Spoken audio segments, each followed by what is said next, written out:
Good morning everyone. आज हम dissolution के चैप्टर की नेक्स्ट वीडियो जो है वो बना रहे हैं। तो इस वीडियो में बच्चों हमने करना क्या है, हमने करना है इलस्ट्रेशन नंबर 7 आज हम डिस्कस कर रहे हैं, जिसके बेसिस पर आप 7th प्रैक्टिकल क्वेश्चन जो है वो सॉल्व कर पाएंगे।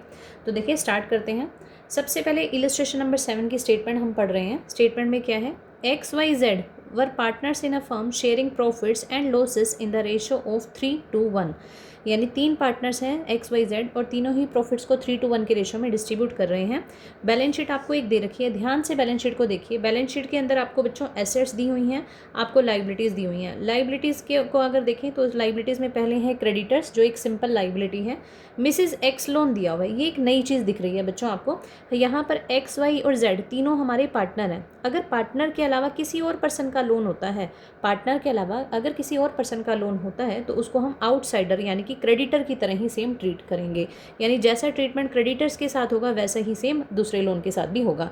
तो यहाँ पर मिसिज एक्स का मतलब हुआ एक्स की वाइफ ने लोन दिया है हमारी फर्म को, तो ये भी हमारे लिए एक क्रेडिटर की तरह ही होगा।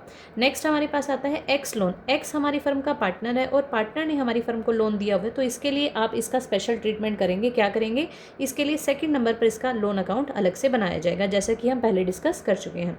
आगे है वर्कमैन कंपनसेशन रिजर्व। अब वर्कमैन कंपनसेशन रिजर्व के लिए हमने पहले ही पढ़ा था इसका ट्रीटमेंट क्या करना है। अगर इससे रिलेटेड कोई भी एडजस्टमेंट नहीं हुई तो ये आपका जो है रिजर्व डिस्ट्रीब्यूट कर दिया जाएगा पार्टनर्स में। तो इस क्वेश्चन के अंदर पूरी स्टेटमेंट जब आप पढ़ेंगे तो आप देखेंगे कि वर्कमैन कंपनसेशन रिजर्व से रिलेटेड कोई भी फर्दर एडजस्टमेंट नहीं है, तो इसका मतलब ये जो रिजर्व है ये आपके पार्टनर्स में डिस्ट्रीब्यूट कर दिया जाएगा इनके रेशो में। आगे है इन्वेस्टमेंट फ्लक्चुएशन फंड। इस फंड का बच्चों क्या करना है, इस चैप्टर में इस फंड के लिए सिर्फ आपको एक काम करना है कि इसे क्लोज करना है। कब क्लोज करना है, जब आपको एसेट साइड में इन्वेस्टमेंट दी हुई है। आपने ये देखना है इन्वेस्टमेंट फ्लक्चुएशन फंड दिया हुआ है लाइबिलिटी साइड में और एसेट साइड में इन्वेस्टमेंट दे रखी है, तो इसका मतलब ये हुआ ये जो फंड है आपने इसको सिर्फ और सिर्फ क्लोज करना है। क्लोज करने का क्या मतलब है, आप रियलाइजेशन अकाउंट की क्रेडिट साइड में इसको लिखेंगे बाय इन्वेस्टमेंट फ्लक्चुएशन फंड। जितने का ये फंड है 7500 का है, उतने से ही ये क्लोज कर दिया जाएगा। बस इसका सिर्फ इतना ही ट्रीटमेंट होना है, इससे अलावा इसका कुछ नहीं होना। आगे है कैपिटल्स। कैपिटल्स को एज इट इज़ रखेंगे हम। आगे आपको दे रखी है एसेट साइड। एसेट साइड में बैंक बैलेंस है, आपने इसका कुछ नहीं करना, इसके लिए आप बैंक अकाउंट बनाएंगे लास्ट में, उसमें यूज़ होगा ये। डेटर्स दिए हुए हैं 15,000 के, प्रोविजन दिया हुआ है 1,000 का, तो आपने बच्चों डेटर्स को अलग से देखना है, प्रोविजन को अलग से देखना है। स्टॉक है, इन्वेस्टमेंट है, प्लांट है और गुडविल दी हुई है। इस क्वेश्चन में बच्चों गुडविल के लिए भी आपने गुडविल को आपने सेम ऐसे ही करना है जैसे बाकी सभी एसेट्स का ट्रीटमेंट करेंगे। कोई स्पेशल ट्रीटमेंट गुडविल को इस चैप्टर में नहीं मिलेगा, जबकि पिछले चैप्टर्स में हम इसके लिए स्पेशल ट्रीटमेंट करके हैं, इस चैप्टर में कोई स्पेशल ट्रीटमेंट नहीं होगा। अब एडजस्टमेंट है हमारे पास क्या, एक्स ने विनियोग 25% अधिक मूल्य पर ले ली। इसका मतलब ये हुआ कि एक्स ने जो इन्वेस्टमेंट है उसको 25% ज़्यादा वैल्यू पर ले लिया है। बुक्स में इन्वेस्टमेंट की वैल्यू 20,000 रुपये की है, ये जो 20,000 की इन्वेस्टमेंट है इसको एक्स ले गया है। कितने में ले गया है, इसमें 25%, 20,000 का 25% बनता है बच्चों 5,000। यानी 20,000 की इन्वेस्टमेंट को जो एक्स है वो 5,000 ऐड करके 25,000 पर ले गया है। आगे कह रहे हैं वाई ने 5,000 के देनदार 4,000 में लिए हैं और बाकी के जो देनदार हैं वो 75% राशि उनसे वसूल हुई है। अब इसके लिए आगे ट्रीटमेंट करेंगे। प्लांट 40,000 में बेचा गया है। रियलाइजेशन के एक्सपेंसेस यानी वसूली वह 1,000 के हुए हैं और ये भी पता चला है कि क्षतिपूर्ति के लिए 5,000 का एक दायित्व है जिसका कि भुगतान करना पड़ा। यानी ये अलग से एक लाइबिलिटी आपके पास है डैमेजेस की, ये डैमेजेस की लाइबिलिटी है जिसको पे करना है। तो ये सब आपको चीज़ें बता दी। इन्होंने आपको बोला आवश्यक खाते बनाइए, यानी प्रिपेयर नेसेसरी अकाउंट्स। कुछ नहीं बोला कि कौन सा अकाउंट बनाना है। तो नेसेसरी अकाउंट का मतलब जो अकाउंट आपको लगे कि ज़रूरी हैं वो बनाने हैं। तो बच्चों ज़रूरी हमें कौन से लगेंगे, सबसे पहले हम बनाएंगे रियलाइजेशन अकाउंट। रियलाइजेशन अकाउंट का फॉर्मेट क्या कहता है, सबसे पहला काम आपको क्या करना है, जो भी एसेट्स आपको एसेट साइड में दी हुई है इनको क्लोज करना होता है। कैसे क्लोज करते हैं, रियलाइजेशन अकाउंट की डेबिट साइड में वो एसेट्स को लिखते जाइए जो वैल्यू उनकी दे रखी है। सबसे पहले दिया हुआ है बैंक बैलेंस। बैंक बैलेंस को हमने एसेट साइड की तरह यहाँ पर रियलाइजेशन में क्लोज नहीं करना, क्योंकि इसका स्पेशल अकाउंट बनेगा और उसमें इसका यूज़ होगा, तो बैंक बैलेंस को छोड़ देंगे। आगे चलिए डेटर्स। डेटर्स भी दिया हुआ है, प्रोविजन भी दिया हुआ है, तो आपने किनको लेना है, तो आपने जो ओरिजिनल डेटर्स हैं 15,000 वाले बच्चों उनको क्लोज कर देना है और जो प्रोविजन है उसको लाइबिलिटी मानते हुए उसको क्रेडिट साइड में, देखो क्रेडिट साइड में by provision for doubtful debts मानकर 1,000 से क्लोज करना है। ठीक है, इसके बाद आपके पास क्या आ रहा है बच्चों, इसके बाद है नेक्स्ट स्टॉक। स्टॉक को आपने क्लोज कर दिया, 2 स्टॉक 80,000 रुपये से। नेक्स्ट आ रहा है आपके पास इन्वेस्टमेंट, आपने इन्वेस्टमेंट को क्लोज कर दिया 20,000 से।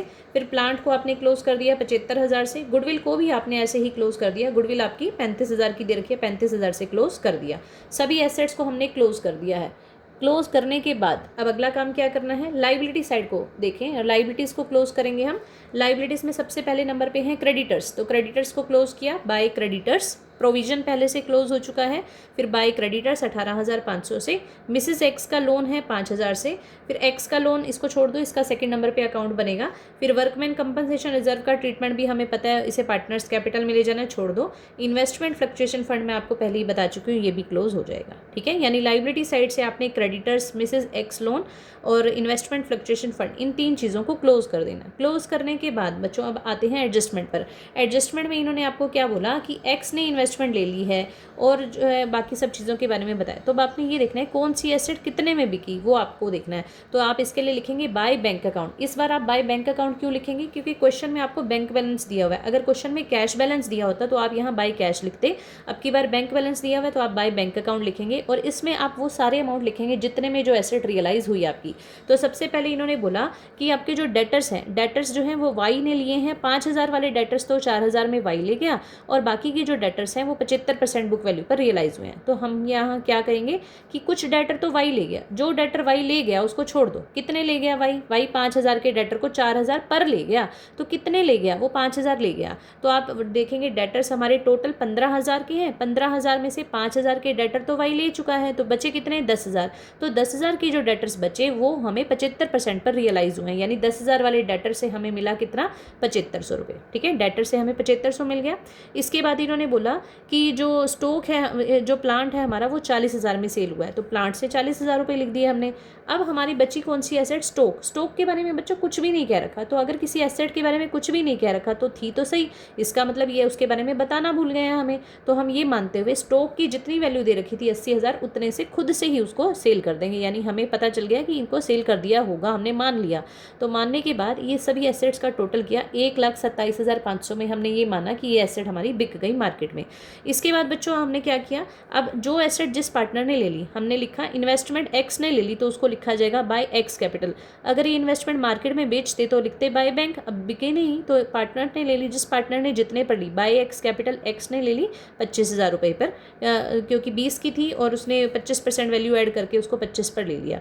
फिर वाई ने डेटर्स लिए हैं 4,000 के। अब हम कहेंगे ये तो 5 के थे, हाँ थे तो 5 के, लेकिन लिए कितने पर हैं, 4,000 पर लिए हैं। इसका मतलब हमने वाई से सिर्फ 4,000 लेने हैं, तो 4,000 पर ही दिखाओगे। लेकिन काटने के लिए हमने कट कितने करने हैं, 5,000, और दिखाने कितने हैं, 4,000, क्योंकि वाई ने 5,000 वाले डेटर्स को 4,000 पर लिया है, तो हम 4,000 की वैल्यू पर इसको दिखाएंगे। इसके बाद बच्चों नेक्स्ट आइटम क्या दी हुई है, एक्सपेंसेस हुए हैं 1,000 के, तो उसको आप डेबिट साइड में, रियलाइजेशन की डेबिट साइड में, जो भी पेमेंट्स हैं वो डेबिट साइड में जाएंगी टू बैंक अकाउंट। एक तो आपने जो है डैमेजेस का पेमेंट किया, एक एक्सपेंसेस का पेमेंट किया 1,000, एक डैमेजेस है 5,000 के, वो पे किए। इसके अलावा आपको कुछ नहीं बोल रखा किसी लाइबिलिटी के बारे में, लेकिन लाइबिलिटीज़ तो हैं हमारे पास।